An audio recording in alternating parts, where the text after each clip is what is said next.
Hey guys, this is Tim from Love of the Grain Workshop. Today I'm going to try and show you how to fill those nasty holes or cracks in your slabs of wood. When I buy slabs, they're not kiln dried, so as they dry out sitting around, they tend to split, crack a little bit at the ends, maybe down the middle, and it is a little unsightly. But we can fix those easily by using a 2-part epoxy and a little bit of know-how. So I'm going to teach you guys how to do that. Let's get started here. So what I'm working with today are these 2 beautiful slabs of Balsam Poplar. They have a beautiful grayish wood grain through them. Lots of little wormwood holes and things like that, which I don't mind. It gives the wood its character. It shows its use. But things like this nasty little knot, these cracks, when I glued these 2 pieces of wood together, there's a little bit of a gap. Even though my clamp was tight, as it dried, it split apart a little more.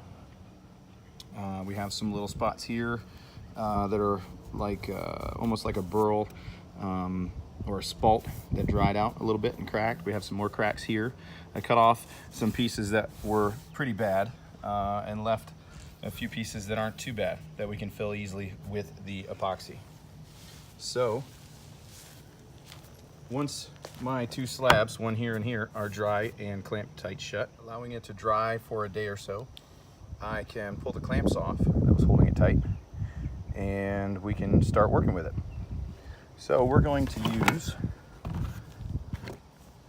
for epoxy, Pro Marine Supplies tabletop epoxy. You've got your epoxy and the hardener. It is a 1-to-1 ratio, so you mix 1 part equal with 1 part equal. So if you're going to use, if you want to make 2 cups of epoxy, use 1 cup of the epoxy, 1 cup of the epoxy hardener. Real simple. Just make sure that you measure it correctly and mix well. We will begin doing that in just a second. So this is the back side of the wood. We have to make sure that it is not going to leak down through the wood and come out the back side. Otherwise that defeats the purpose of what we're trying to do, fill the holes. So we have to seal that somehow.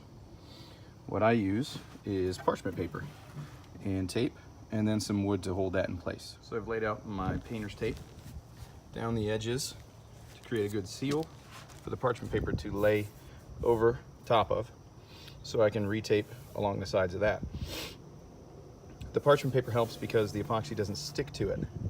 If you get epoxy on the tape, it'll stick to the tape really bad, but you can easily sand it or plane it down to get rid of it, so that's not too big of a deal to mess with on this type of project. Since the cracks are so tiny anyway, there's not much epoxy to come out to stick to the tape, but it still makes it easier for cleanup later on afterwards. So I've laid out my parchment paper, folded it in half to fit the width, and then put another line of tape down both sides to create that seal.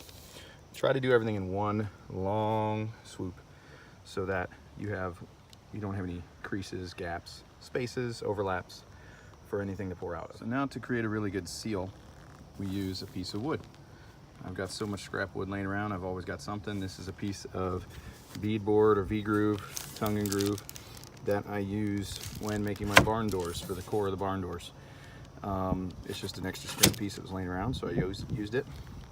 I used this fancy little bit, which is a countersink bit.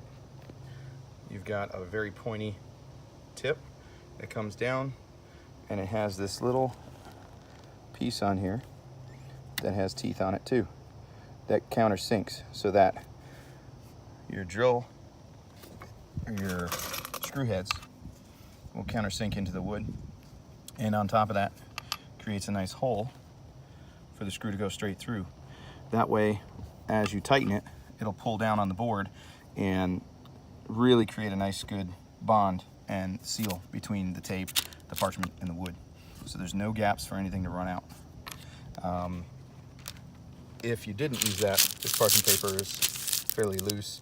The weight of the epoxy will just push through and basically all pool up underneath this epoxy. So the wood helps create that bond and push everything down so it stays flat, comes to the bottom of the wood and stops. Doesn't go any further than that.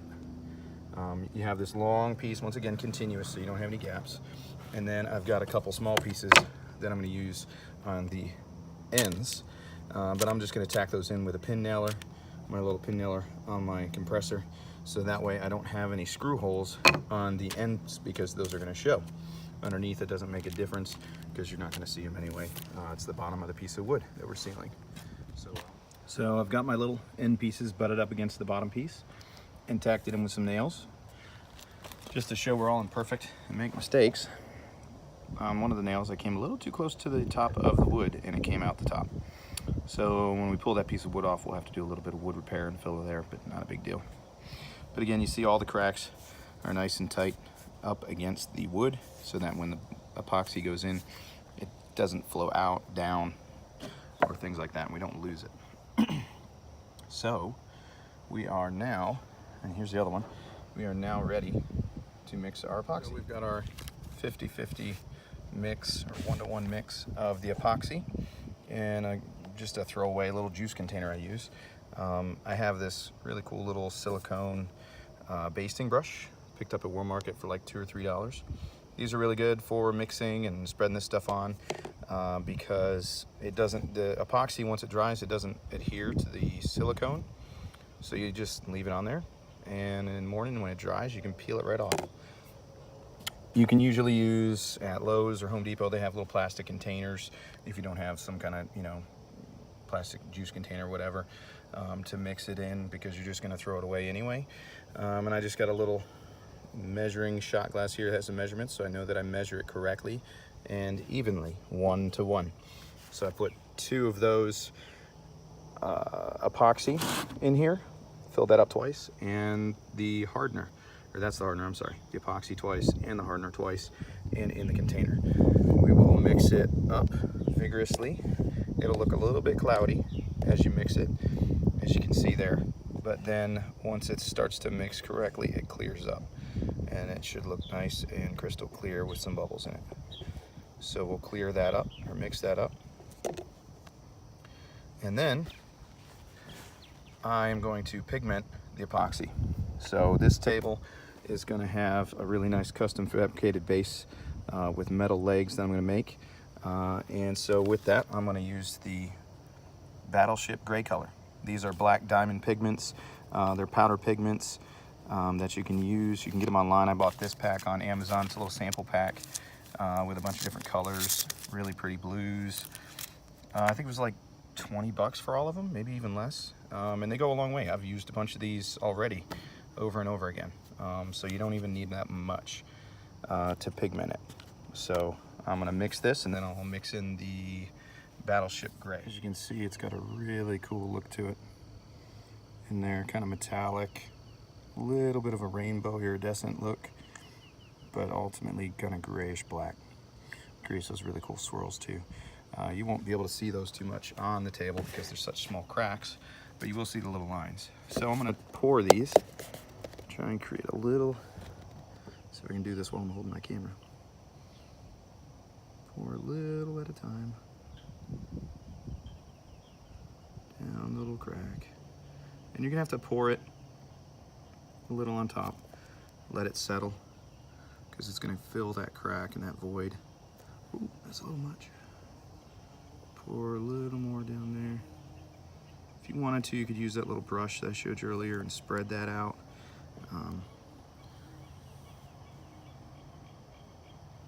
But I like to just do it this way. Looks like a lot, but again, a lot of that's gonna flow down in that.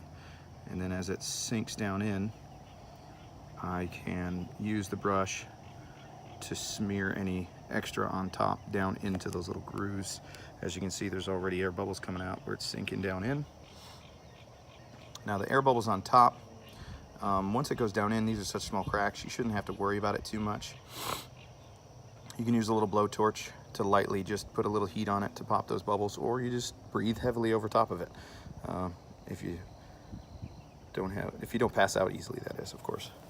So now we're gonna go down here in our little, this is our center seam that for whatever reason didn't quite seam or get too close together, didn't tighten up real tight for us. So we're gonna pour a little bit down there to kind of fill that in as well, because we want it to look nice and even. The color really looks great on this. I love the black diamond pigments. You can get those little sample kits, like I said, on Amazon, fairly cheap from them. You can find their page on Instagram. You can look at their hashtags and see all the different colors they offer. They're really beautiful colors. I've done some river tables with this stuff that look absolutely amazing. Really good showstoppers in different colors. Eventually I will have a video on here with that as well, showing you how to do that. It's a little complicated, but easier than it looks. Feel this little knot that's cracked out. That will probably take quite a bit of epoxy to pour down in there. Let's see, we've got this one here.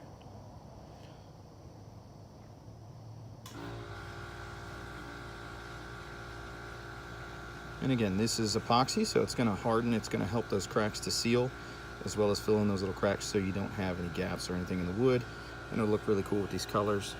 So I'm gonna stop here. I've got a lot left to pour, and doing it one-handed is a little difficult. So I'll show you the finished product in just a moment. The epoxy and all the cracks and crevices, the splits, the knots, things like that, that I wanted to fill in. Now you gotta give it a little bit of time. It's going to start, again, bubbling, settling. As you can see here, that one knot needs a little bit more. So we're gonna pour a little more in there. You may have to come back a couple different times to fill it in. This wood's fairly thick. It's about 1 3/4 inches. So it's got a long way to go down in there to fill in. So you just keep filling those up. As it bubbles, you can breathe on it. It'll pop the bubbles, settle down a little bit more, and you can pour a little more in. The excess is okay. It's epoxy. You can sand it off with a heavy grit sander. I use a big 6-inch side grinder with heavy grit sander to sand it off. And then you can finish your wood however you like. So I'm going to continue to pour these in.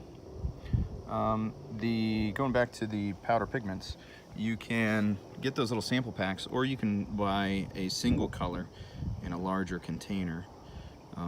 Still not bad. It's about 20 bucks, and it's a fairly big container of powder pigments that will go a long way if you like a specific color really well. There was a large knot here that had some drying and cracking. So I'm gonna pour a little extra on top, let it pool. You can see the really cool pattern and shape that I'll put in there.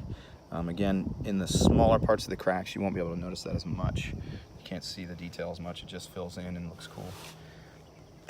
As you can see, this balsam poplar is again filled with lots of little wood worm holes.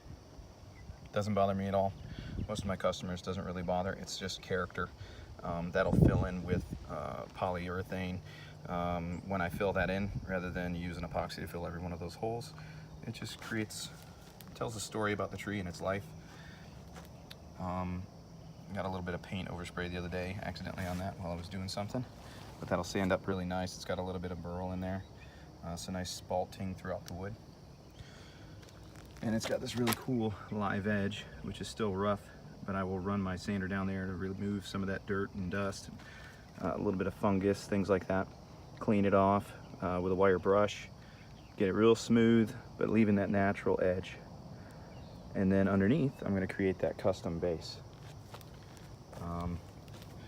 This stuff takes, I don't know what the actual recommended length of time is to harden completely. To cure, there's a difference between hardening and curing. Tomorrow morning, this will be hard, but it will still be tacky. You really can't do anything with it until it hardens completely, which I think is about 24 hours or so, maybe a little less.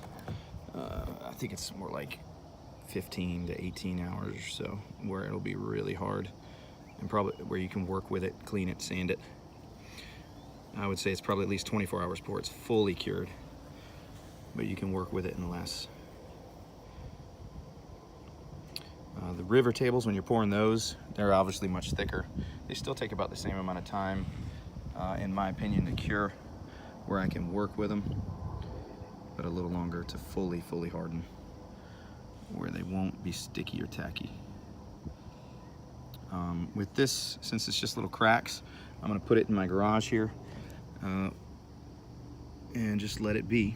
If any dust settles or whatever on the top, it doesn't matter, because I'm gonna sand all this excess off anyway, and take it back down to the wood. There will not be any dust or anything in those little cracks that you can see that you have to worry about. If you're doing a river table, you're gonna need, and you're doing it in your shop, you're probably gonna have to really spick and span clean your shop, or do it in your house like I do, and use my kids' room and let my kids sleep on the couch, which they usually like to do anyway, and watch movies and stuff, so I can put it in their room and pour the epoxy.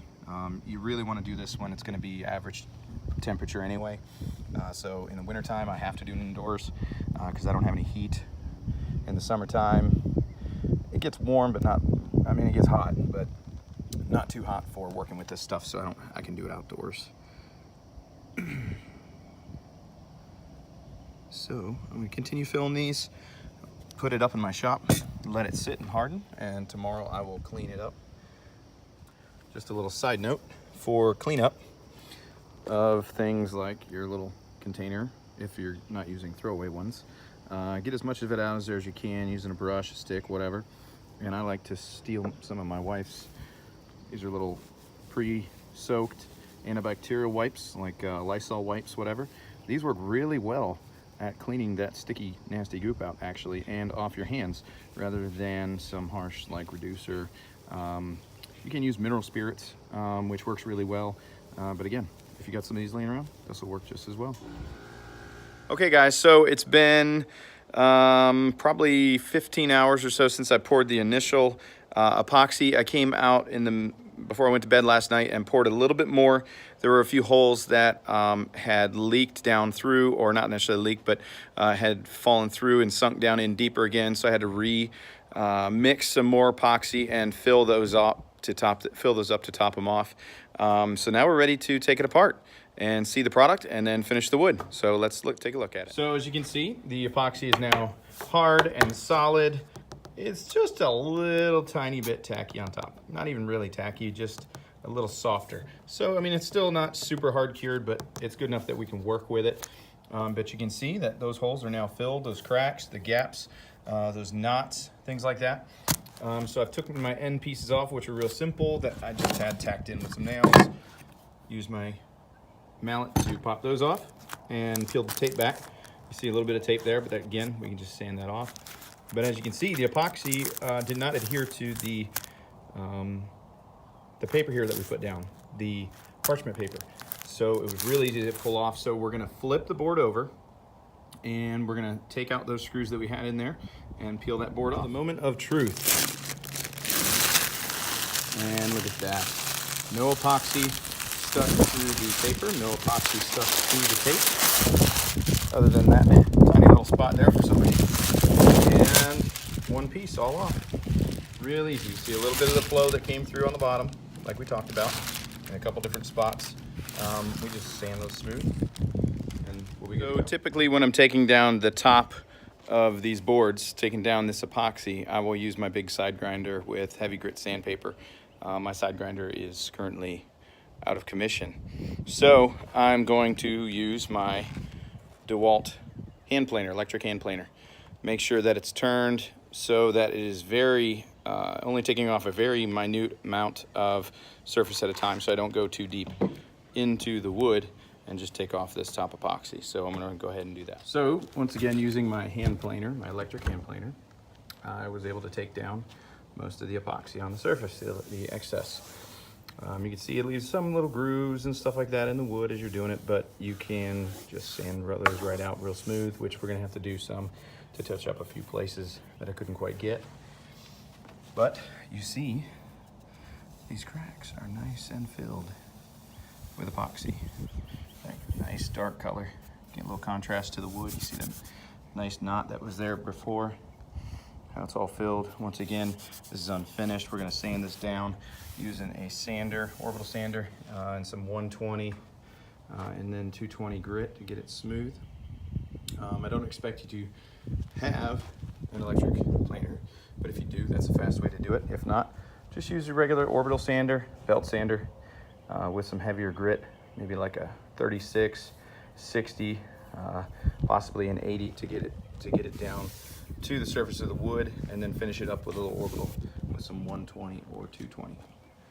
So I'm gonna go ahead and get my orbital out and start sanding on that and show you the finished product. Okay guys, so I've finished fine sanding the two slabs and getting the epoxy off down to the fresh wood, and let's take a look at it. You can see that knot, it's got some really cool colors throughout it, and then the epoxy in the middle. Now it's a little bit satiny right now, but once we put our finish and our poly on top of that, it'll look amazing. It'll shine right up. There's that burl toward the end there. It's got some almost satin curls to it. I've got a little rag here, an old t-shirt basically, so it doesn't lint. That's wet, and we're going to show you what that's going to look like once we add our finish to it.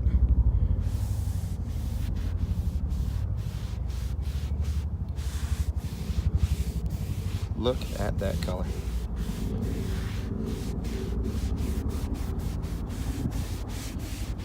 Again, this is just water, so it'll dry off pretty quick in the sun here, but it just gives you an example of what that wood's gonna look like. Look at that. Beautiful. And you do see a little bit of the color in the epoxy there, and a little bit of sparkle in the sun here. All right guys, it's finished. Epoxy's hardened, it's been clear coated, sanded down, and I left it completely natural, did not stain the wood at all, to bring out those natural colors and natural wood grain. You can see that I've cleaned up the edges, left them all natural though, other than cleaning off the excess bark, dirt, dust, things like that. But you can see it came out really nice. Filled all those little cracks so they don't further crack as it dries out some more over time. This is fairly dry wood, so it shouldn't do it much more, but if we had left those, they could have gotten much bigger and ended up being a headache for the customer.